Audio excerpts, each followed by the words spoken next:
আসসালামু আলাইকুম রহমতুল্লাহি ওয়া বারাকাতুহু। আলহামদুলিল্লাহি ওয়াহদা ওয়াসসালাতু ওয়াসসালামু আলা মান লা নাবিয়্যা বা'দা।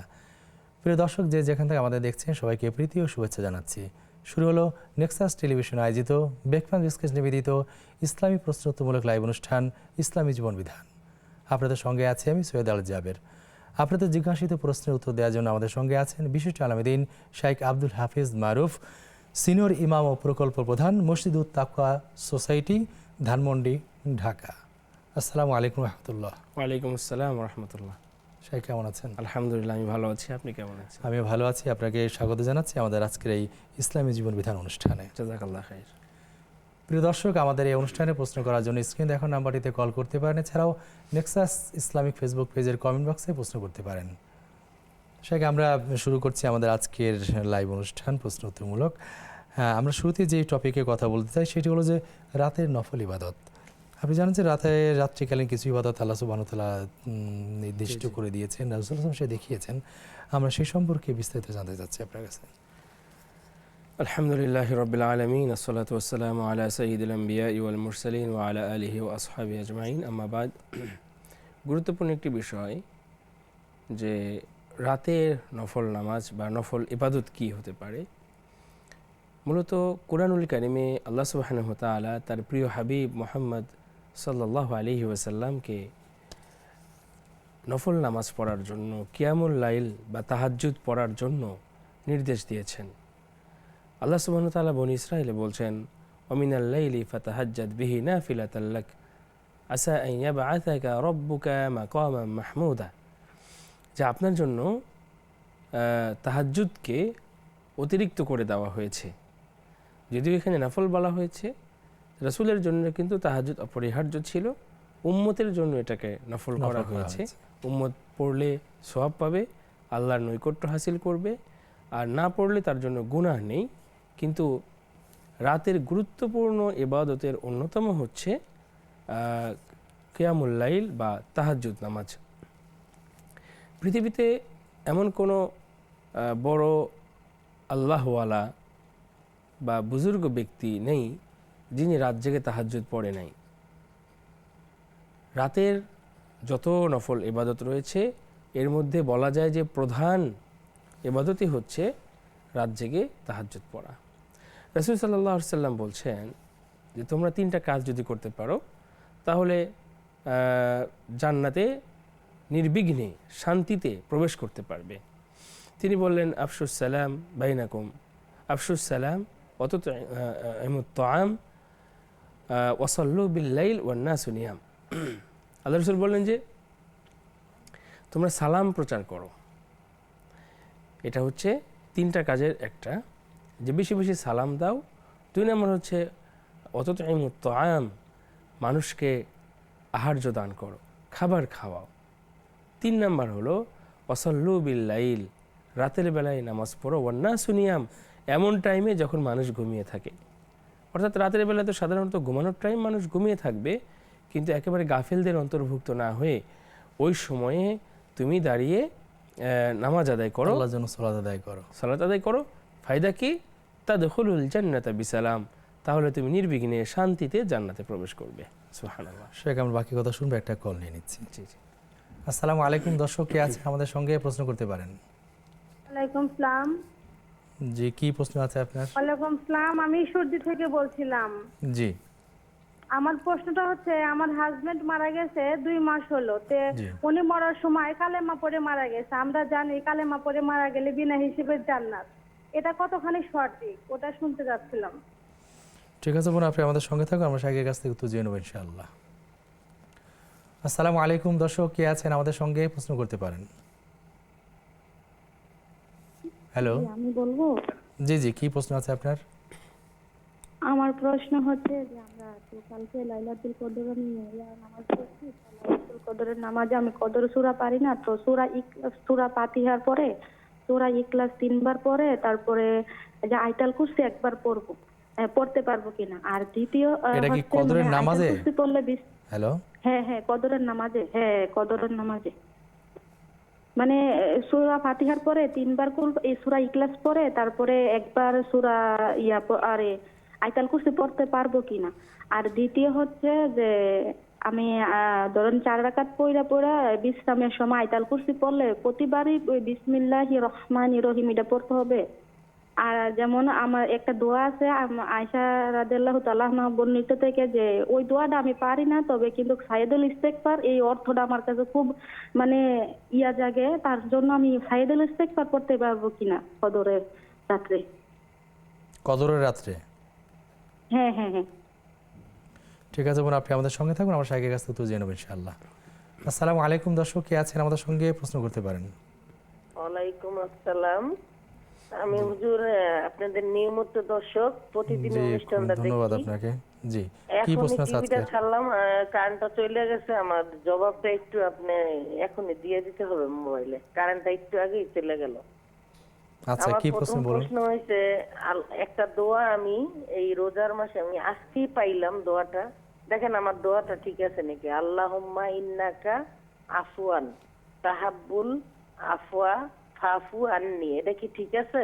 বাংলায় পাইছি আমি, আরবিতে পাইনি। আরবি আর বাংলা তো মিলে না, কিন্তু এই জন্যই জিজ্ঞাসা জি, করা। শাইখের প্রশ্ন আর উনি দ্বিতীয় ঠিক আছে। প্রশ্ন, জি, যে আমরা দ্বিতীয় প্রশ্ন আপনার আপনার বোন আপনি যে প্রশ্নটা করেছেন এটা ঠিক আছে, একটু একটু কারেকশন করতে হবে। এটা হচ্ছে আল্লাহুম্মা ইন্নাকা আফুউন তুহিব্বুল আফওয়া ফাআফু আন্নি। আল্লাহুম্মা ইন্নাকা আফুউন তুহিব্বুল আফওয়া ফাআফু আন্নি। জাপি এটা মানে একেবারে আরবির সাথে তো বাংলাটা মিলে না, এটা তো আমি আগেই বললাম। জাপি, আমি পাইছি এটা আপনি হলো গুগলে বাংলা। সার্চ দিলে অনায়াসে পেয়ে যাবেন, খুবই কমন একটি দোয়া, আপনি সহজে পেয়ে যাবেন ইনশাআল্লাহ। দ্বিতীয় কি প্রশ্ন আছে আপনার? আমার দ্বিতীয় প্রশ্ন হয়েছে, আমাদের ব্যবসা আছে হোটেলের, তো এতদিন আমরা একলাই একটা হোটেল চালাইতাম, পাশে আর একটা হোটেল হইছে, কিন্তু ওইটার জন্য আমার বেচা কিনা কমে গেছে। খাবারের এখন হোটেল? আমার স্বামীরে- খাবারের হোটেল? জি জি জি। এখন আমার স্বামীরে আমি বুঝাইতে পারি না যে ওই হোটেলের দিকে আপনি তাকাবেন না, জি, ও বেচুক, যদি আল্লাহ ওনাকে সবও দিয়া দেয় তারপরও কমবে নাই, আল্লাহর কমতি নাই। জি। এইটাই সবসময় বলবেন যে হ্যারে দেখ তুমি আমারও দাও, কিন্তু তারে আমি বুঝাইতে পারি না। সে এখন খালি কি জানতে ওদিক চাচ্ছেন তাকায় আপনি? আর বলে যে সব কাস্টমার ওদিকে। যে আপনি আসলে কি জানতে চাচ্ছেন এখন? আমার জানার উচিত যে এই যে বারে বারে যে আমি এটা বলি, কিন্তু ওনাকে যে বুঝাইতে পারি না, তাহলে এটার জন্যই তো আল্লাহ বেড়া দিয়ে যে বেচা কিনাটা কমায়। যে আমরা শাইখের বিষয়ে আপনাকে উপদেশ দেবেন বা নসিহত করবেন, আমরা পরে জানাবো ইনশাআল্লাহ। জি, আসসালামু আলাইকুম দর্শক, কে আছেন আমাদের সঙ্গে প্রশ্ন করতে পারেন। ওয়ালাইকুম সালাম। জীবন, কি প্রশ্ন আছে আপনার? প্রশ্ন হচ্ছে একটু টাকার সম্বন্ধে। আমি কাল প্রশ্ন করেছিলাম হুজুরের কাছে যে আমার 3 ভরি সোনা আছে আর 5.5 ভরি রূপা আছে, তো কাল হুজুর বলেছে যে জাকাতটা দিতে হবে। তাহলে আমি জাকাতটা কিভাবে দিব? ওই সোনার দামে না রূপার দামে, না দুইটার দাম একসাথে মিলে দিব? রূপা 5 ভরি, 5.5 ভরি, সোনা 3 ভরি। হুম, কালকে হুজুর বলেছে দিতে হবে, এখন আমি বুঝতে পারছি না যে আসলে কিভাবে দিব, ওই সোনাটার দামে না রূপাটার দামে, এটা একটু ক্লিয়ার করে। ঠিক আছে বোন, আপনি আমাদের সঙ্গে থাকুন, আমরা শাইখের কাছ থেকে উত্তর জানাবো ইনশাআল্লাহ। শাইখ, আমরা কথা বলছিলাম নফল নামাজ নিয়ে, রাতের ইবাদত নিয়ে। জি, তো রাতের বেলায় আসলে অন্যান্য ইবাদত যেমন আছে, রাত জেগে কোরআন তেলাওয়াত করা, রাত জেগে জিকির করা, যারা তেলাওয়াতও করতে পারে না অনেক সময় জিকির করে বসেন। কিন্তু রাতের যদি নফল ইবাদতের কথা বলি, তাহলে কোরআন এবং হাদিসের মধ্যে যে ইবাদতের কথা সবচেয়ে বেশি এসেছে তা হলো তাহাজ্জুদ, কিয়ামুল লাইল। জি, জি, তাহাজ্জুদ নামাজ আমরা পড়তে তাহাজ্জুদ মানে নামাজ আদায় করে। তাহাজ্জুদ নামাজ পড়তে পারবো। এছাড়া রাতে যে আমাদের মানে যে কোরআন তেলাওয়াতের যে ব্যাপারটা আছে, সূরা মুলক পড়া ঘুমানোর আগে, আরও যে সূরাগুলো পড়া এই বিষয়তে বলবেন। রাতের বেলায় আসলে রাসূলুল্লাহ সাল্লাল্লাহু আলাইহি সাল্লাম যে দিক নির্দেশনা দিয়েছেন যে তাহাজ্জুদ যদি কেউ ভোর রাতে পড়তে না পারে, মানে ঘুম থেকে উঠতে না পারে, তাহলে ঘুমানোর আগে অন্তত 2-4 রাকাত পড়ে ঘুমাবে। দ্বিতীয়ত হচ্ছে যদি এটাও করতে না পারে, অন্তত নিয়ত করে ঘুমাবে যে ইনশাআল্লাহ আমি রাত উঠবো, ভোর রাতে উঠে আমি তাহাজ্জুদ পড়বো। কেউ যদি নিয়ত করে ঘুমায় তাহলে কিন্তু নিয়তের কারণে সে তাহাজ্জুদের সওয়াব পেয়ে যায়। সুবহানাল্লাহ। কিন্তু আমরা উম্মত গাফেল, আমরা ভালো নিয়ত করা থেকেও গাফেল। আর আরেকটি বিষয় হলো রাতের ইবাদতের ব্যাপারে, আমি আবারও সূরা ইয়াতে যাব, সূরা ফুরকানে যাব। আল্লাহ সুবহানাহু ওয়া তাআলা সূরা ফুরকানের শেষ রুকুতে বলছেন, ওয়া ইবাদুর রহমানিল্লাযীনা ইয়ামশুনা আলাল আরদি হাওনা ওয়াইদা খাতাবাহুমুল জাহিলুন ক্বালু সালামা ওয়াল্লাযিনা ইয়াবিতুনা লিরাব্বিহিম সুজদাা ওয়া কিয়ামা, যে তারা রাত্রি যাপন করে ইয়াবিতুনা লিরাব্বিহিম সুজদান ওয়া কিয়ামান, কখনো সিজদায় কখনো দাঁড়ানো অবস্থায়। আর কি বলে, তারা আল্লাহকে বলে যে আল্লাহ, আমরা জাহান্নামের আগুন সহ্য করতে পারবো না, নিশ্চয় জাহান্নামের আগুন ধ্বংসকারী, জাহান্নামের আগুন থেকে তুমি আমাদেরকে হেফাজত করো। মূলত রাত জেগে নফল সালাত আদায় করা, তাহাজ্জুদ পড়া, এটা হচ্ছে রাতের গুরুত্বপূর্ণ ইবাদত। পাশাপাশি যদি কেউ চায় তাহলে উনি কোরআন তেলাওয়াত করতে পারে। আর একেবারে গাফিলদের অন্তর্ভুক্ত না হতে চাইলে রাত্রে ঘুমানোর আগে সূরা ফালাক, নাস, আয়াতুল কুরসি, তারপরে সূরা ইখলাস, এগুলো পরে ঘুমালে আল্লাহ সুবহানাহু ওয়া তাআলা তাকে গাফিলিনদের অন্তর্ভুক্ত করবেন না, এই মর্মে হাদিস রয়েছে। এজন্য রাতে আমাদের ঘুমানোর আগে সতর্ক হওয়া উচিত। আমরা তো জানি না যে এই ঘুমটা আমাদের জীবনের শেষ ঘুম কিনা। কত মানুষ ঘুমের মধ্যে চলে যাচ্ছে। আমাদের বর্তমান যে অবস্থা আর বাস্তবতা, তা হলো ম্যাক্সিমাম মানুষ মোবাইল টিপতে টিপতে ঘুমায়, ফেসবুকিং বা ইউটিউবিং করতে করতে তিনি ঘুমাচ্ছেন। ফেসবুকে কি শুধু আল্লাহ রাসূলের নাম আসে, শুধু কি কোরআন হাদিস আসে? যারাও কোরআন হাদিস দেখেন তারাও কিন্তু বুঝতে পারেন যে না, কিছুক্ষণ পরেই এটা অন্য কিছু চলে আসতেছে। তো সেক্ষেত্রে আমাদের উচিত হলো, আমার যতক্ষণ এটা দেখা দরকার দেখা শেষ করে এবার আমি ঘুমাতে যাচ্ছি, একজন মুসলমান বা মুমিন হিসেবে আমার ঘুমানোর প্রস্তুতি নিয়ে সেই দোয়া কালাম পড়ে তারপরে ঘুমানো। মুসলিম শরীফের হাদিসের মধ্যে রয়েছে, ইউবাসু কুল্লু আবদিন আলা মা মাতা আলাইহি, কিয়ামতের দিন বান্দা সেই অবস্থায় উঠবে যে অবস্থায় সে মারা গেছে। বলুন তো, কেউ যদি অশ্লীল কিছু দেখে মারা যায়, কেউ যদি খারাপ কিছু দেখে ঘুমায় আর সেই অবস্থায় মারা যায়, তাহলে আল্লাহ না করুক কিয়ামতের দিন তার কি ভয়াবহ অবস্থা, মন্দ মৃত্যু হয়ে যেতে পারে। সেটাকে আমরা একটা প্রশ্ন নিয়েছি। আসসালামু আলাইকুম, দর্শক কে আছেন আমাদের সঙ্গে, প্রশ্ন করতে পারেন। ওয়ালাইকুম আসসালাম হুজুর, আমি ঢাকা ধানমন্ডি থেকে বলছি। জি হুজুর, আমি বলছিলাম সমাজে যারা খারাপ লোক আছে, সমাজে দুর্নীতিবাজ যারা আছে, জি তাদের দুই ধরনের টাকা থাকে, জি হারাম টাকা থাকে, হালাল টাকাও থাকে। বুঝলি, তারা যখন মসজিদ মাদ্রাসা দান করে হালাল টাকাই দান করে, কিন্তু যখনই হালাল টাকা দান করে তাদেরকে সঙ্গে সঙ্গে অশেষ নেকি দেওয়া হচ্ছে। বলা হয় কি, দো জাহানের অশেষ নেকি হাসিল করুন। হুজুর, একটা খারাপ লোক যদি অশেষ নেকি পায় তাহলে নেকের পাল্লা বাড়ি হবে জান্নাতি। তাদেরকে অশেষ নেকি দেওয়া বন্ধ করা উচিত কিনা? তা না হলে তাদের পাপের কাজ অশেষ নেকি তো দিয়ে দেয় না, দোয়া করে আর কি। জি জি, আমরা এই বিষয়ে উত্তর দেবো শাইখের কাছে ইনশাআল্লাহ। আসসালামু আলাইকুম, দর্শক কে আছেন আমাদের সঙ্গে, প্রশ্ন করতে পারেন। জি হুজুর, আসসালামু আলাইকুম হুজুর। ওয়ালাইকুম আসসালাম ভাইয়া, কি প্রশ্ন আছে আপনার? মাসুম, কুমিল্লা ধর্মপুর থেকে। দুটি প্রশ্ন। প্রথম প্রশ্নটি হলো হাদিস থেকে, সহিহ বুখারী খণ্ড নম্বর 60, সহিহ বুখারী খণ্ড নম্বর 60।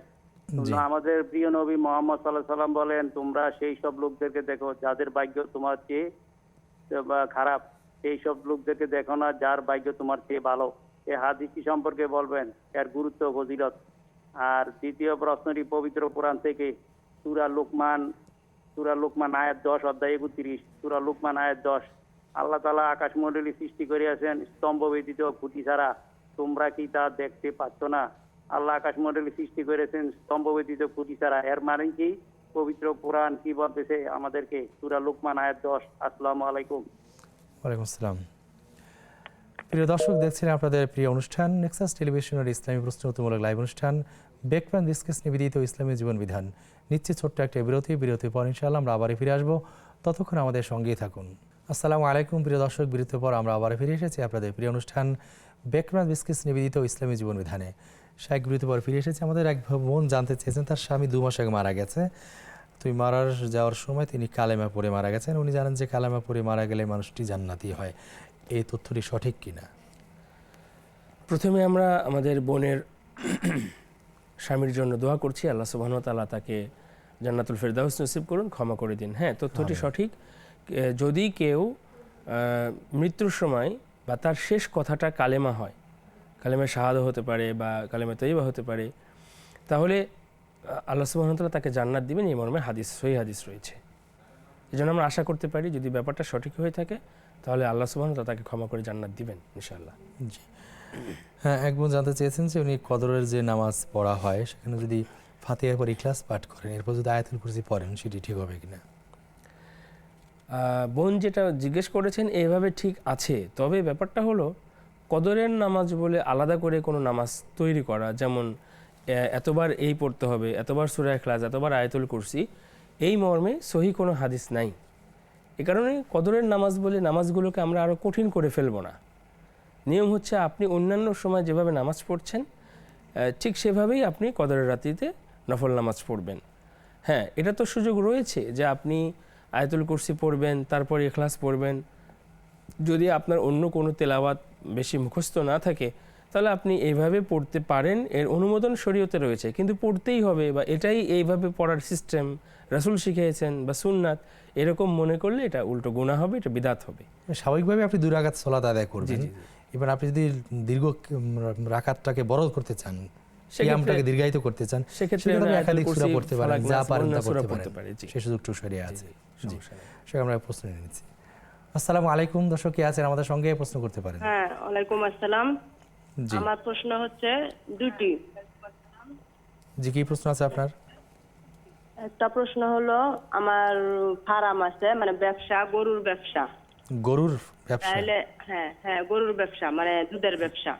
এখন আমার গইলে 5 লাখ টাকার গরু আছে। খামার? হ্যাঁ গরু ফার্ম। জি। এখন খামার। এখন কি এটা কি যাকাত আসবে, মানে গরুর উপরে যাকাত আসবে না গরুর যে দুধ বিক্রি করি ওইটার উপরে যাকাত আসবে? একটু আমি জানতে চাচ্ছি আপনার কাছে যে এই খামার কি আপনার মানে বাইরে খাবার খাইয়ে যে গরু পালন করেন সেই খামার, নাকি আপনি চরাঞ্চলে প্রাকৃতিকভাবে যে চারণভূমি আছে, যে ঘাস না, আছে সেটা? ঢাকা শহর, মানে রুম ভাড়া নিয়ে খাবার খাওয়াইয়া তারপরে কিনা খাওয়াইতে হয়। আচ্ছা, এটা এই খামার আর কি। এটা হলো দুটো মাসালা, তো সেজন্য আমি জিজ্ঞেস করলাম। গরুর সংখ্যা কয়টি? আর গরু কতটি আছে আপনার? প্রশ্ন, গরু আছে 3টা, মানে 5 লাখ 6 লাখ টাকা দাম আছে। টাকাটা না, আমরা জানতে চাচ্ছি গরুর সংখ্যা কত? 3টা। 3টি গরু আছে আপনার? হ্যাঁ। আচ্ছা, আর কোনো প্রশ্ন আছে বোন? আরেকটা প্রশ্ন হচ্ছে, জি, আরেকটা প্রশ্ন হচ্ছে, মানে মানত, যেমন আড়াই চাঁদের রোজা বলে কোনো মানত আছে? বুঝি নাই। আড়াই চাঁদের রোজা? মানে আড়াই চাঁদের রোজা, মানে মানত করছে একজনে, মানে আমার মা মানত করছে যে এই যে রোজা যাইতেছে না, জি, রমজান মাসে রোজার ঈদের পরের দিন থেকে কুরবানি ঈদের আগ পর্যন্ত, মানে এই 2.5 মাস রোজা রাখবে, এরকম কোন ইসলামে জায়েজ আছে কিনা? 2.5 মাস রোজা রাখবেন এই মানত করেছেন? হ্যাঁ, ওনারা বলছে মানে আড়াই চাঁদের রোজা, অনেক আগের মানুষ তো, মানে আড়াই চাঁদ বলে কোনো, মানে ইসলামে কোনো জায়েজ আছে কিনা? মানে রোজার ঈদের পরে কোরবানি ঈদের আগে এই 2.5 মাসের রোজা রাখার মানত করেছেন? হ্যাঁ, এরকম মানত আছে কিনা বা হবে কিনা? হ্যাঁ, কি রাখতে হবে কিনা? আচ্ছা, ঠিক আছে বোন, আপনি আমাদের সঙ্গে থাকুন, আমরা শাইখের কাছে উত্তর জেনে নেব ইনশাআল্লাহ। আসসালামু আলাইকুম, দর্শক কে আছেন আমাদের সঙ্গে প্রশ্ন করতে পারেন। হ্যালো। ওয়ালাইকুম সালাম। জি, কি প্রশ্ন আছে আপনার? হুজুর, জি, হুজুর, একটু টেলিভিশন ভলিউমটা কমিয়ে নেবেন প্লিজ, আপনি প্রশ্ন করেন। জি হুজুর, আমার 4টা প্রশ্ন। একটা প্রশ্ন হচ্ছে, হুজুর, ওযু ছাড়া সূরা ইখলাস, আয়াতুল কুরসি মুখস্থ করা যাবে? উযু ছাড়া? হুজুর, হ্যাঁ ওযু ছাড়া। হ্যাঁ, দ্বিতীয় প্রশ্ন হয়েছে, কোরআন পড়ার সময় বাবা মা ছাড়া আরো কারোর জন্য নিয়োগ করা যাবে যে তারা এর সব পাবে? হ্যাঁ, আরেকটা প্রশ্ন, কোরআন পড়তে 1-2 ঘন্টা পরে প্রেসার চাপলো, তখন পর্যন্ত ওযু ছিল বলে গণ্য করা হবে? হ্যাঁ, আরেকটা বুঝি নাই প্রশ্ন আপনার। হ্যালো, তৃতীয় প্রশ্ন কি? কোরআন পড়তে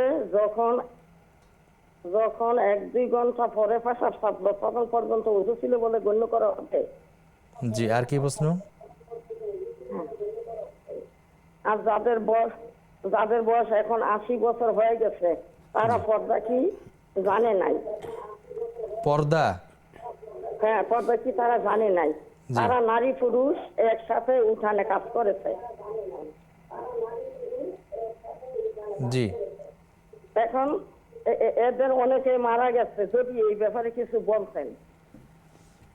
জি ঠিক আছে বোন, আপনি আমাদের সঙ্গে থাকুন, আমরা শাইখের কাছে উত্তর জেনে নেব ইনশাআল্লাহ। শাইখ, অনেক প্রশ্ন জমা হয়েছে, আমরা একটা উত্তর দিকে যাচ্ছি। আমাদের আরেক বোন জানতে চেয়েছেন যে উনি তারাবি নামাজ 4 রাকাত পড়ে এর যে বিরতি নিয়ে তো উনি আয়াতুল কুরসি পড়েন, প্রতিবারই কি বিসমিল্লাহ পড়তে হবে কিনা আয়াতুল কুরসি পাঠ করার আগে? ও আচ্ছা, আয়াতুল কুরসি এটা একটা স্বতন্ত্র আয়াত। বিসমিল্লাহ পড়ার জন্য যদি সূরার শুরুতে হয় সেক্ষেত্রে বারবার পড়ার কথা এসেছে, তবে উনি চাইলে পড়তে পারেন বা না চাইলে নাও পড়তে পারেন, এটা পড়াটা জরুরি না। শুধু আয়াতুল কুরসি আয়াত পড়ে যেতে পারে, অসুবিধা নেই, কোনো সমস্যা নেই। আয়াতুল কুরসি এটা একটা আমল, আর এই আমলের শুরুতে আবার বিসমিল্লাহ পড়ার দরকার নেই।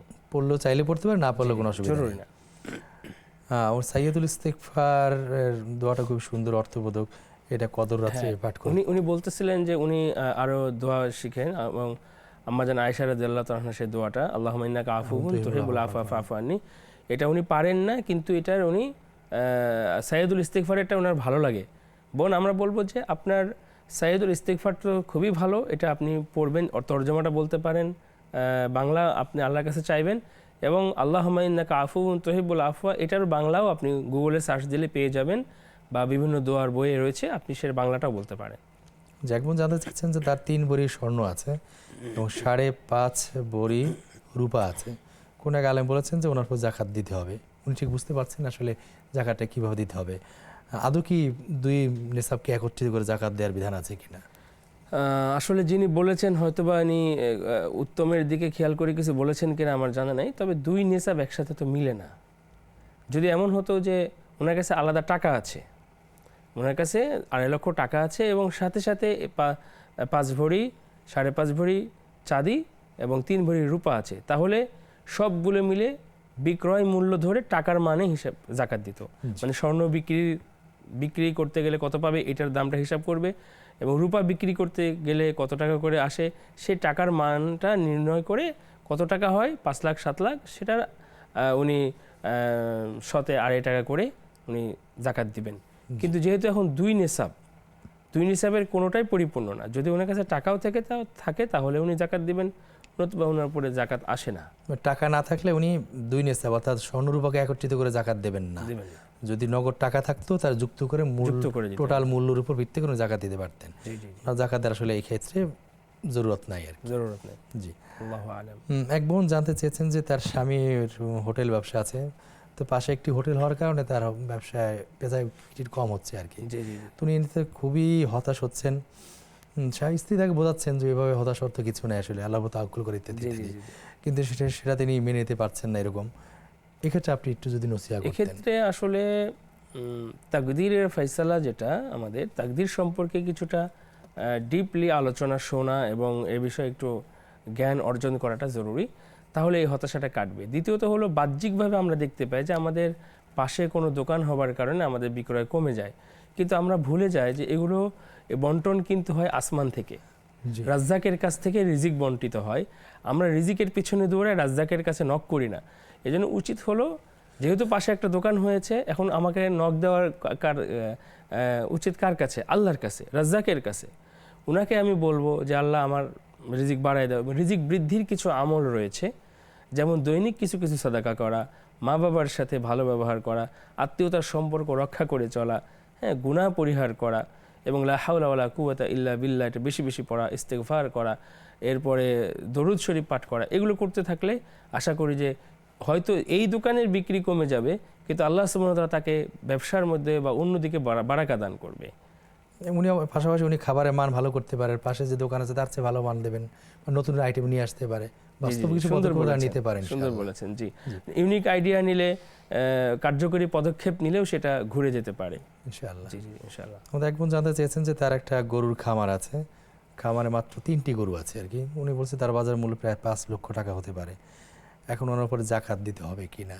না, ওনার জাকাত কি গরুর উপর দিতে হবে বা গরু ব্যবসার টাকার উপর দিতে হবে নাকি দুধের উপর দিতে হবে, বিষয়টা কি? ওনার এই 3টা গরুতে জাকাত আসবে না। গরুর জাকাতেরও একটা হিসাব আছে, ছাগল, গরু, উট এগুলোর জাকাতের আলাদা নিসাব আছে। তো আমাদের যারা খামারি ভাইরা আছেন ওনারা মূলত এটা সোর্স অফ ইনকামের মধ্যে পড়ে যাবে, সোর্স অফ ইনকামে জাকাত আসে না। যেমন একজনের একটা দোকান আছে, দোকানে উনি 5 লাখ টাকা দিয়ে কিনেছেন, তো সেই দোকানের উপরে তার জাকাত আসবে না। একজন একটা ফ্ল্যাট কিনে ভাড়া দিয়েছেন, ওটার উপরে তার জাকাত আসবে না। এটা এটা যেহেতু ওই সোর্স অফ ইনকামের মতো হয়ে আছে, অতএব এটাতে জাকাত আসবে না। যদি এমন হতো যে গরুর নিসাব পরিপূর্ণ হয়ে গেছে, তাহলে জাকাত আসতো আর কি। আবার যে গরু উনি যদি বেচা কিনা করেন, যে গরু কিনে গরু বিক্রি করেন এবং সেটা পণ্যের মতো যদি হয়, তাহলে সেটার উপর জাকাত আসতে সেক্ষেত্রে পারত। জাকাত আসবে। কিন্তু সংখ্যা হিসেবে গরু সেই জাকাতটা আসবে না। জি, সংখ্যা হিসেবে খামারে সংখ্যা হিসেবে আসবে না। আবার যদি এটা পণ্য হয়, যেমন অনেকে আছে গরু ক্রয় করে আর বিক্রি করে, তখন এটা তার জন্য পণ্য হয়ে যাবে। কিন্তু ভাই যেহেতু বোন যেহেতু বলছে যে ওনার খামার, উনি এটাকে বড় করেন, বড় করার পরে এই যে দুধ দহন করে দুধ বিক্রি করে থাকেন, তো স্বাভাবিকভাবে এটা সোর্স অফ ইনকামের মতো হয়ে যায় আর কি। আচ্ছা, সে টাকা জমলে সেই টাকার উপর জি জি জাকাত হবে। হ্যাঁ, এক বোন জানতে চেয়েছিলেন যে উযু ছাড়া সূরা, কোরআনের বিভিন্ন সূরা পাঠ করা যায় কিনা? জি জি অবশ্যই পড়া যাবে। ওযু ছাড়া কোরআনের যে কোনো সূরা পড়া যাবে, যে কোনো দোয়া পড়া যাবে, সমস্যা নেই। জি, আমরা বিরতি যাচ্ছি। প্রিয় দর্শক কি আছেন আমাদের সঙ্গে, প্রশ্ন করতে পারেন। আসসালামু আলাইকুম। হ্যালো। আসসালামু আলাইকুম। ওয়ালাইকুম আসসালাম। দর্শক কে আছেন? আসসালামু আলাইকুম। ওয়ালাইকুম আসসালাম, কে আছেন, প্রশ্ন করতে পারেন। জি ভাই, আমি গাজীপুর থেকে বলছিলাম। জি, আমার একটু প্রশ্ন ছিল। আমি একটু প্রশ্ন গতকালকে করেছিলাম, সঠিক উত্তর পাইনি। আচ্ছা, কি প্রশ্ন বলেন। প্রশ্নটি হলো আমার, যে আমার 4 লক্ষ টাকা আছে এবং 4 ভরি স্বর্ণ আছে এবং 1 লক্ষ টাকা আছে। এর উপরে জাকাত দিব কিভাবে? এটা কি রূপা অনুযায়ী? কালকে উত্তর দিতে আমাকে রূপার অনুযায়ী জাকাত দিতে হবে, কিন্তু যেটা আমি বুঝি নাই তো কত টাকা আছে, কত টাকা। আপনার মোট কয় টাকা? 4 লাখ আর 1 লাখ, 5 লাখ টাকা আছে 1 লক্ষ এবং গয়না আছে 4 ভরি। 1 লাখ টাকা গয়না, 4 ভরি, আর কি আছে?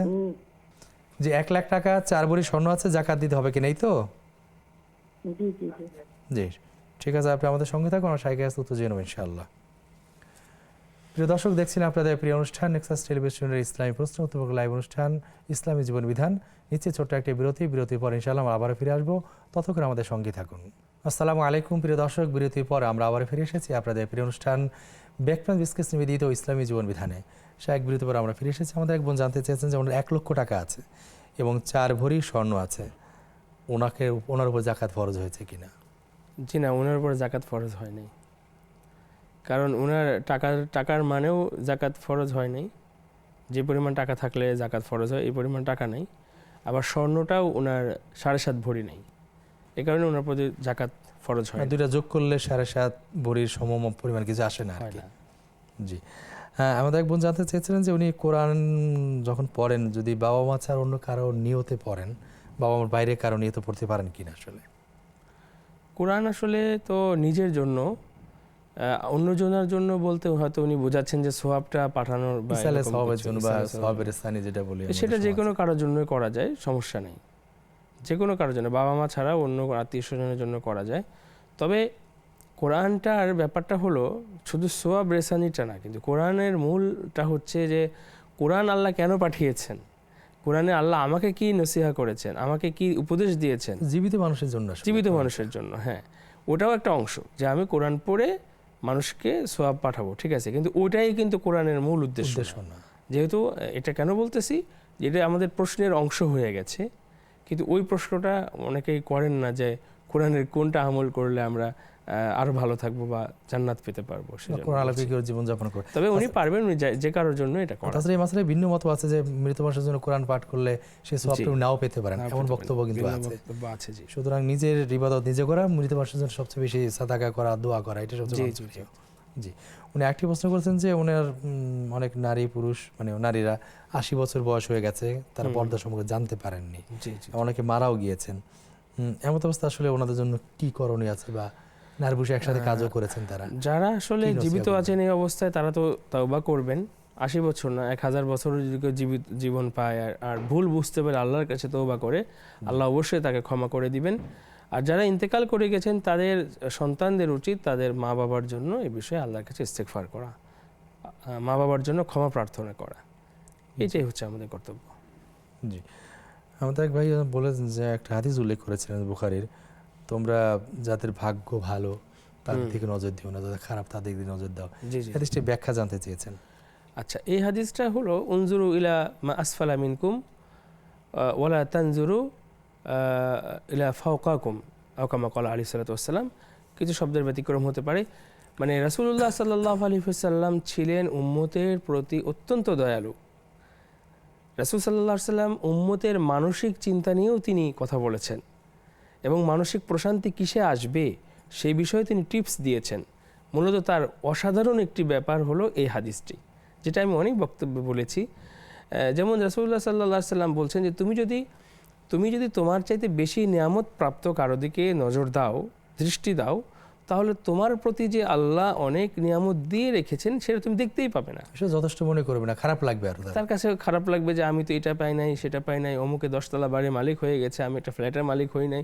বিভিন্নভাবে তার খারাপ লাগবে, মানসিক অশান্তি বিশেষ করবে। এই জন্য আল্লাহ রাসূল বলছেন যে উনজুরু ইলা মা আসফালা মিনকুম, তোমার চেয়ে যিনি কম নিয়ামত পেয়েছেন, খারাপ অবস্থায় আছেন, তার দিকে দাও। মনে করুন একজনের পা নাই, তো যার পা নাই উনি যদি যার পা আছে হেঁটে হেঁটে গেলে উনি কিন্তু দেখে বলবেন আলহামদুলিল্লাহ আমার তো একটা পা আল্লাহ দিয়েছে। কিন্তু উনি যদি দেখে যে পাশ দিয়ে বাইকওয়ালা গেল, আমার তো বাইক নাই, তখন কিন্তু তার মনটা খারাপ হবে। কিন্তু যে ব্যক্তির পা নাই তার দিকে তাকালে তার শকর আসবে। এই বিষয়টাই আল্লাহ রাসূল সাল্লাল্লাহু আলাইহি ওয়াসাল্লাম এই হাদিসের মাধ্যমে উম্মতের প্রশান্তির জায়গা কোনটা, কিভাবে আনবে সেই বিষয়টা তৃপ্তি সন্তুষ্টি বিষয়টা উনি উল্লেখ করেছেন। তুলে ধরেছে। জি জি। জি, আসসালামু আলাইকুম। দর্শক কে আছেন আমাদের সঙ্গে প্রশ্ন করতে পারেন। ওয়ালাইকুম আসসালাম, আমি সন্দীপ থেকে বলছিলাম। জি আমি তো এই অনুষ্ঠান সব সময় দেখি, আমার তো খুব ভালো লাগে, আমি দেখতেছি। জি, আপনাকে অনেক অনেক কৃতজ্ঞতা জানাচ্ছি, ধন্যবাদ জানাচ্ছি। জি হ্যাঁ, তো সবাই বলে বেড়াচ্ছে পেটিকুট আর শাড়ি পরে যদি নামাজ আদায় করে, নামাজ কি বলে বিভ্রান্তি বা ভুল হচ্ছে। আমি তো কোরআন পড়ি, কোরআনের অর্থ সহ তারা করলাম, তো কোনো জায়গাতে আমি এই কথাটা পাইনি। শাড়ি পেটিকোট পরে নামাজ পড়ে নামাজ হবে না? হ্যাঁ, নামাজ হবে বা ইবাদত কবুল হবে না, এই আর কি। আর পেঁয়াজ খাইলে কাঁচা পেঁয়াজ বল নাকি ইবাদত শুদ্ধ হয় না। যেমন আমরা তো এমনি তো কাঁচা পেঁয়াজ খাই না, বত্তা বিভিন্ন রকম ভর্তার সাথে পেঁয়াজ, সালাদের সাথে পেঁয়াজ দিতে হয়, খাইতেছি। এগুলো কি অসুবিধা আছে কি? জীবন, আপনি আমাদের সঙ্গে থাকুন, আমরা শাহের কাছ থেকে উত্তর জেনে নিচ্ছি। আসসালামু আলাইকুম। দর্শক কি আছে আমাদের সঙ্গে প্রশ্ন করতে পারেন। আসসালামু আলাইকুম, আমি যশোর থেকে বলছিলাম। ওয়ালাইকুম আসসালাম বোন, কি প্রশ্ন আছে আপনার? প্রশ্ন নিজের ফ্যামিলি বিষয়ে। আমার হচ্ছে নিজের মেয়ের সাথে ভালো সম্পর্ক নেই, একটা ছেলের সাথে সম্পর্ক করে বিয়ে করছিল, তারপর তো সারা জীবন আর কি আমি চলতেছি।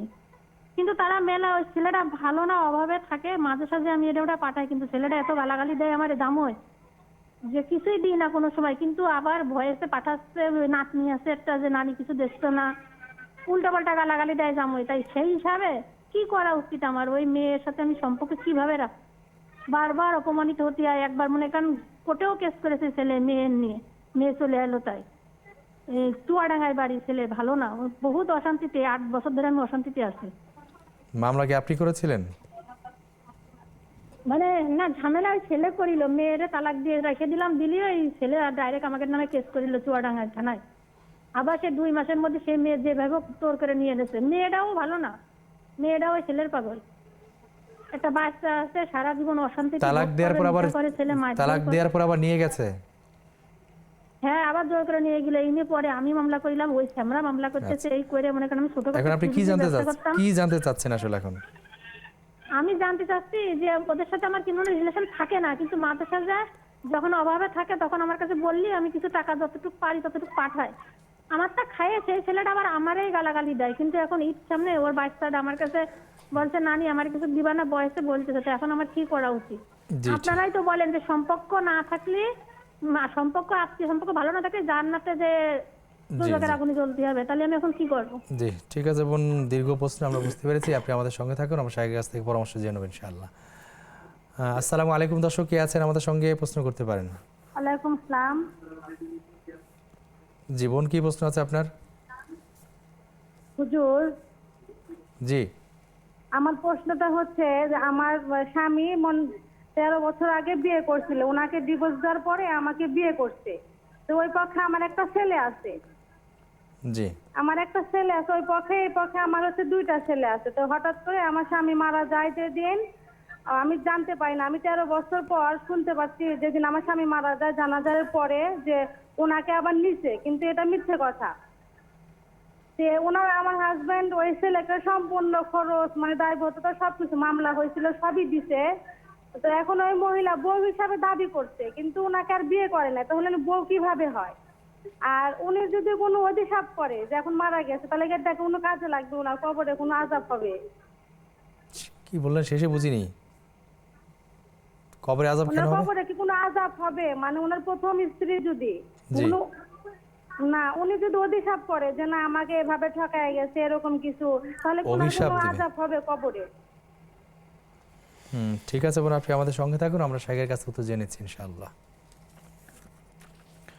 অনেক প্রশ্ন জমা হয়েছে। আমাদের এক ভাই জানতে চেয়েছিলেন যে আমাদের সমাজে যারা দুর্নীতি করেন, অসৎ কাজ করেন, হারাম, তাদের উপার্জনে হালালও আছে আবার হারামও আছে। যখন তিনি মসজিদে হালাল টাকা দান করেন, তখন হয়তো মসজিদের খতিব বা ইমাম তার জন্য অশেষ নেকি হাসিল করুন দোজাহান এরকম দোয়া করে, তাতে ওনার তো নেকির পাল্লা ভার হয়ে যাচ্ছে, জান্নাতে চলে যাচ্ছে। তো এইভাবে কি দোয়া করা ঠিক কিনা বা আসলে কি? ভাই মনে হয় ধানমন্ডি থেকে প্রশ্ন করেছিল।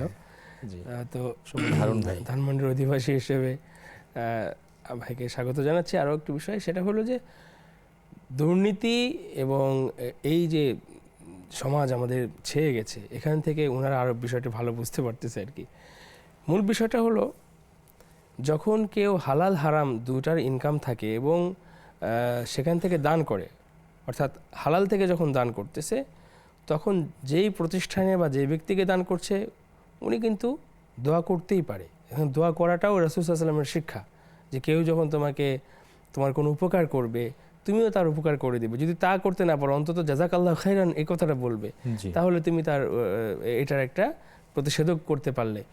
তো বিষয়টা হলো সমাজে যদি কেউ এরকম থাকে যে সে একেবারে নাম করা ডাকাত, নাম করা দুর্নীতিবাজ, এমন ব্যক্তি যদি হয়, তাহলে তাদের জন্য প্রকাশ্যে দোয়া করা থেকে প্রত্যেকের বিরত থাকা উচিত। বিশেষ করে যারা আলেম, ইসলামিক স্কলার, তাদের উচিত এদের জন্য প্রকাশ্যে কারোর জন্য সামনে দোয়া না করা। ভাইয়ের যে ক্ষোভ থেকে জানতে চেয়েছেন যে এইভাবে দোয়া করলে তো সে জান্নাতে চলে যাচ্ছে, আসলে এখানে একটা মজার বিষয় আছে এবং সত্য বিষয়, সেটা হলো আমরা দোয়া করলেই তো সে জান্নাতে চলে যাবে না। এখানেই আল্লাহ সুবহানাহু ওয়া তাআলার ইনসাফ রয়েছে যে আমরা দোয়া করি আর না করি, আমরা তো আমাদের দায়িত্ব পালন করতেছি যে হ্যাঁ উনি দান করলেন আমি দোয়া করলাম, কিন্তু আল্লাহ সুবহানাহু ওয়া তাআলা দেখতেছেন এটাকে হালাল না হারাম, সেটা কি উদ্দেশ্যে দিচ্ছে, এবং এই সওয়াব দেওয়া, জান্নাতে নেওয়া সব আল্লাহর দায়িত্ব। অতএব এই যে আমরা যতই দোয়া করি বা আলেম মহোদয় যতই দোয়া করুক না কেন, দুর্নীতি করে সে যে দোয়া, এই দোয়া নিয়ে 5 লক্ষ টাকা দুর্নীতি করে 2 লাখ টাকা দান করে দিয়ে সে জান্নাতে চলে যাবে, ব্যাপারটা এমন না। দোয়া করলে যে কবুল হয়ে যাচ্ছে বিষয়টা সেটাও না। আমাদের তো দোয়া করা, আমরা দোয়া করছি, কবুল করা না করাটা আল্লাহর দায়িত্ব আসলে, সেটাই। জি, আমাদের এক বোন জানতে চেয়েছিলেন যে অনেকে বলেন যে পেটিকোট, শাড়ি বা সায়া পরে সলাতে দেখলো সলাত হবে না, আসলে ব্যাপারটা কি? এবং বোন সাথে এটাও বলেছেন যে আমি অর্থসহ কোরআন পড়ি, কোথাও এটা পাই নাই। সূরা নূরে আপনি যদি বোন খুঁজে দেখেন, দেখবেন যে সেখানে আল্লাহ সুবহানাহু ওয়া তাআলা কিভাবে কাপড় পরিধান করতে বলেছেন, পোশাকের বিবরণ দেওয়া আছে। দ্বিতীয়ত কোরআনে যে সব কিছু থাকবে সেটা তো এরকম কোরআনেও বলে না যে সব কোরআনে আছে, জরুরি না, সেটা জরুরি না।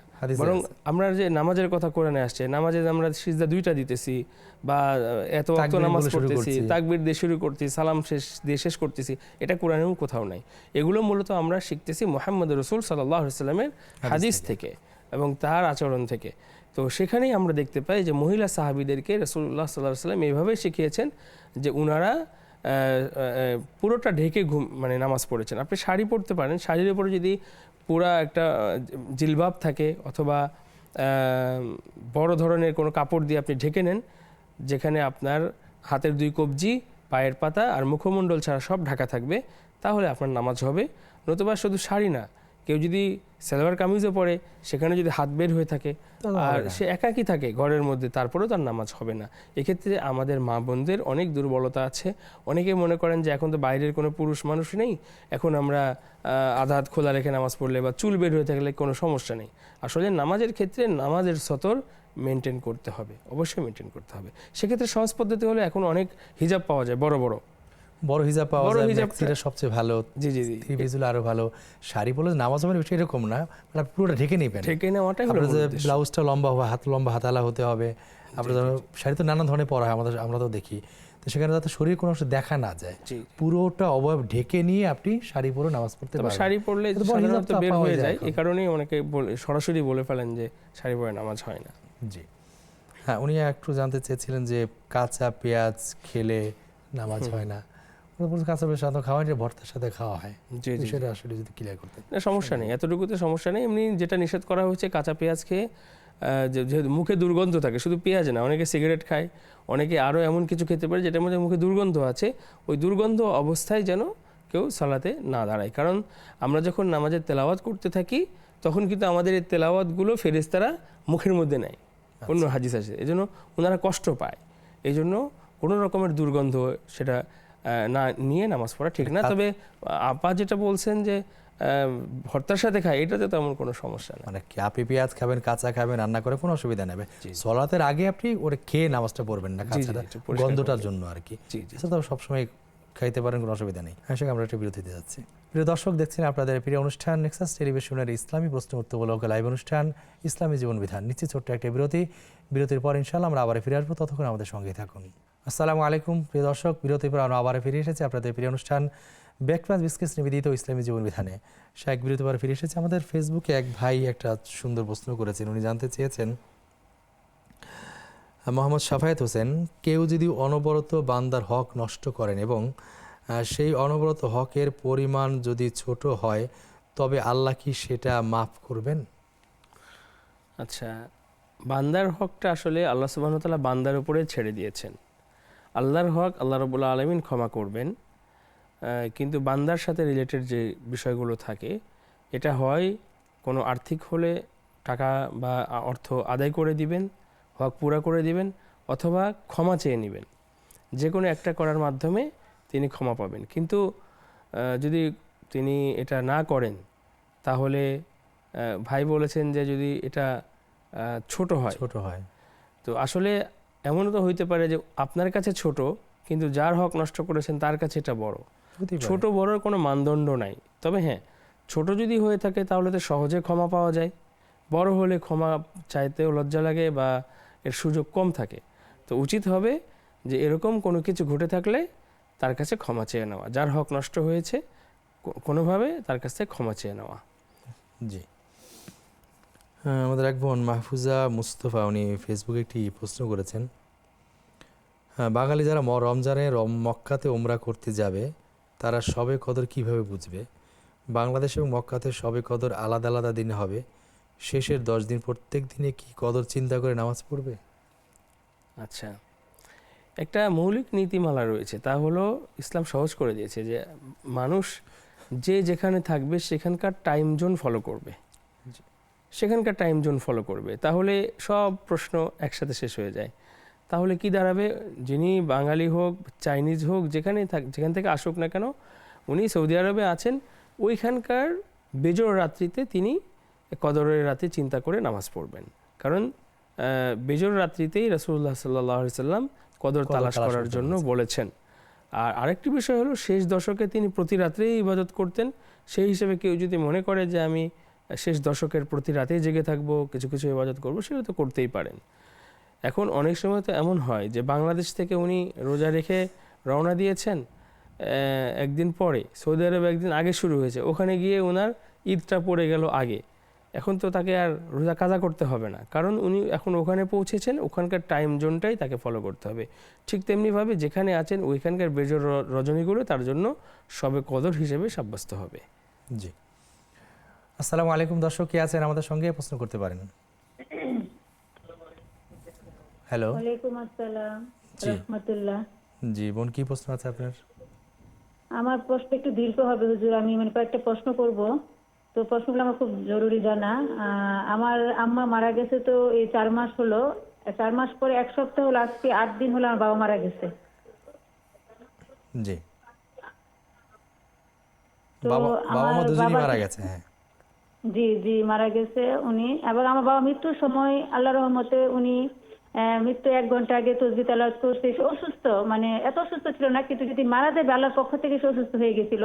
আর বাবা বাথরুম করা অবস্থায় তার শরীরে আমরা কাপড় মানে ঢেকে রাখছি, কিন্তু সে তারপর তসবিহ তেলাওয়াত করছে। যখন আমরা হাসপাতালে নিয়ে গেলাম, আমার বাবা লাইলা চেষ্টা করছে, লাইলা পড়ছে, সে তার মুখে জড়তা এসে, তারপর আবার আল্লাহ আল্লাহ জিকির করতে করতে আমার সামনে আমার বাবা চোখ আপনি কি জানতে চাচ্ছেন? টের পাইনি। তো আমার আব্বা এই মৃত্যুটা আর কি কেমন ছিল আর কি আলামতটা। আর জানতে চেয়েছিলাম যে আমার বাবা সরকারি চাকরি করতো, উনি ওনার পেনশন থেকে কিছু টাকা পাইছিল, তারপর সে হজ করছে তার পেনশন থেকে, আর বাকি 10 লক্ষ টাকা আর কি সেটা আমার বাবার আর কি ব্যাংকেও নাই, বা আমার বাবা ব্যাংকে কোনো ফিক্সড রেখে তার খাওয়া পছন্দ করতো না। তো হিসেবে আমার ছোট চাচা আমার বাবার কাছ থেকে নিয়েছিল অনেক বছর আগে। হ্যাঁ, ওই টাকাটা আমার ছোট চাচার কাছে আর কি।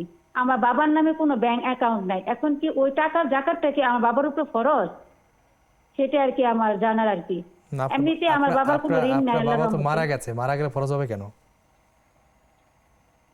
আপনার বাবা যখন মারা গেছেন সেই টাকার তো ওয়ারিশ যারা তারা মালিক নাকি আগেও কি ছিল, নাকি মানে আগেও কি ছিল কি না, যেহেতু আমার বাবার কাছে টাকাটা নাই, তার ছোট ভাইয়ের কাছে টাকাটা 10 লক্ষ তার পেনশনের আর কি।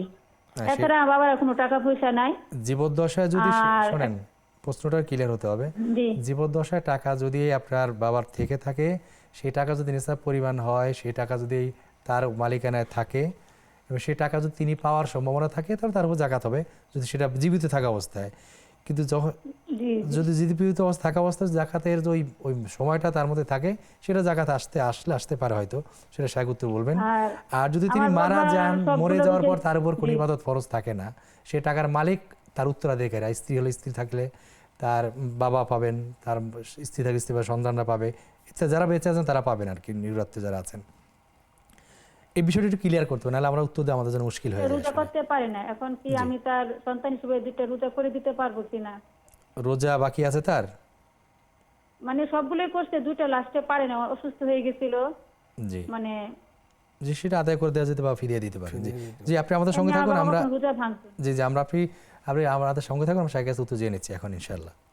জি, আসসালামু আলাইকুম। দর্শক কে আছেন আমাদের সঙ্গে প্রশ্ন করতে পারেন। ওয়ালাইকুম আসসালাম। হুজুর, আমার 2টা প্রশ্ন ছিল। জি হুজুর, আমরা তো ছোটবেলা আমি ছোটবেলা আপনার ওই যে মসজিদে পড়ছি, কোরআন পড়ছি, তা আমরা তো সহিভাবে পড়তে পারি না। তো এখন যে বলতেছে কি যে আমরা যে রিটিং পড়তেছি ওইটা বলে হবে না, সহিভাবে শিখতে হবে, সহিভাবে পড়তে হবে। তো ওই যে রিটিং আমরা যে কোরআন পড়ি ওইটা বলে হবে না, ছোটবেলা আমরা মসজিদে পড়ে আসছি, আমাকে হুজুর যেভাবে পড়াইছে ওইভাবে, তো সেটা বলে হবে না। এটা আমার একটা প্রশ্ন, এটা হবে কিনা। আর দ্বিতীয় প্রশ্ন যে ওই যে আমি যে নামাজের সময় যে 3 বার সূরা ইখলাস পড়ি, যে বলে 3 বার সূরা ইখলাস পড়লে 1 খতম হবে কোরআন শরীফের, ওইটা কতটুকু মানে হাদিসে সত্য?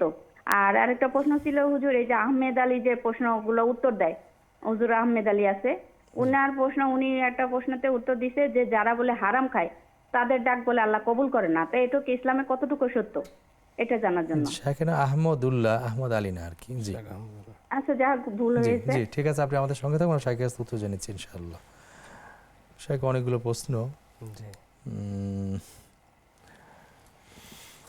উনি যে প্রশ্নটি করেছিলেন সেটা হলো যে উনি ছোটবেলায় কোরআন পড়েছেন, এখন সেটা আমরা শুনিনি কি পড়েছেন, সেটা নাকি হবে না, সহিভাবে পড়তে হবে। ছোটবেলা থেকে অসহি ছিল, আমরা ঠিক জানি না, কি উত্তর দেবেন?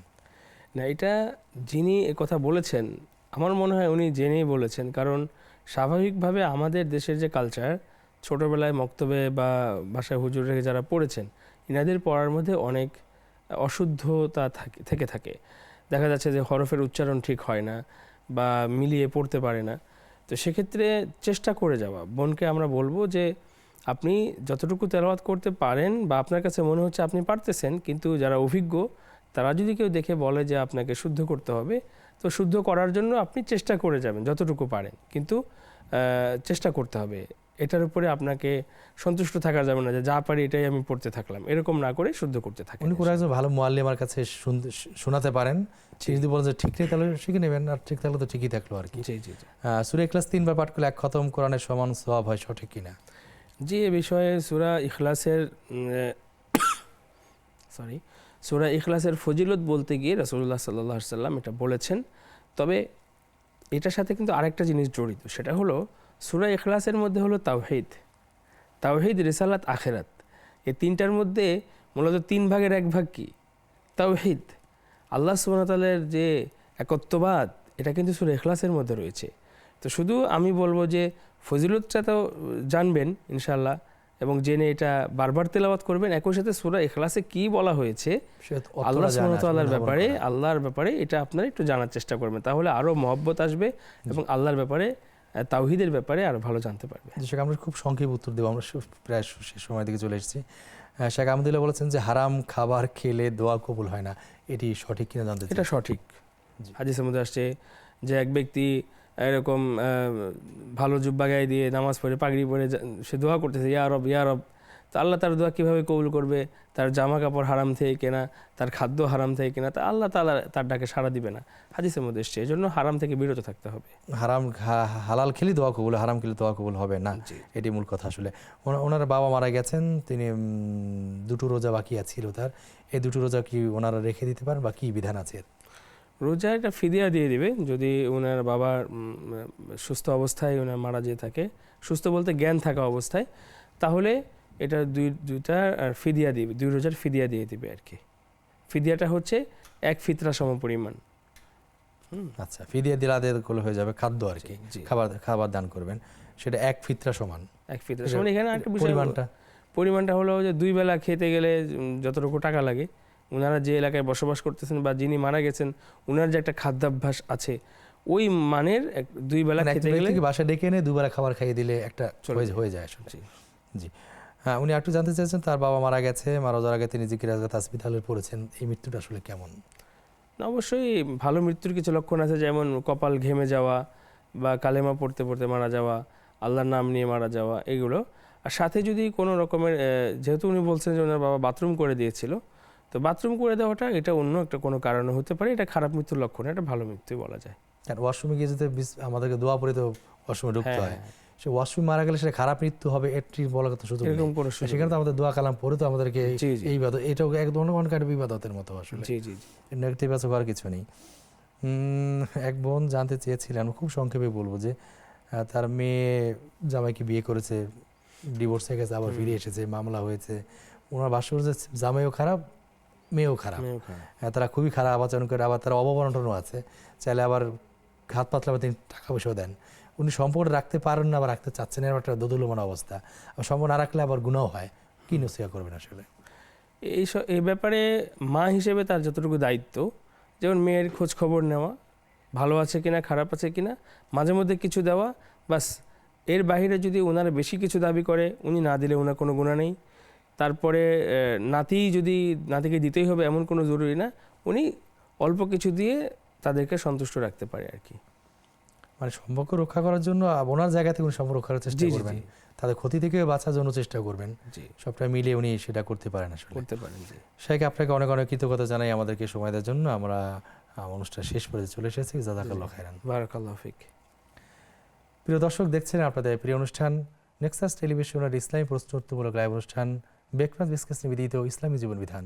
আমরা আজকের পর্ব এখানে শেষ করছি। আগামী পর্ব দেখবার আমন্ত্রণ জানিয়ে আসসালামু আলাইকুম ওয়া রাহমাতুল্লাহি ওয়া বারাকাতুহু।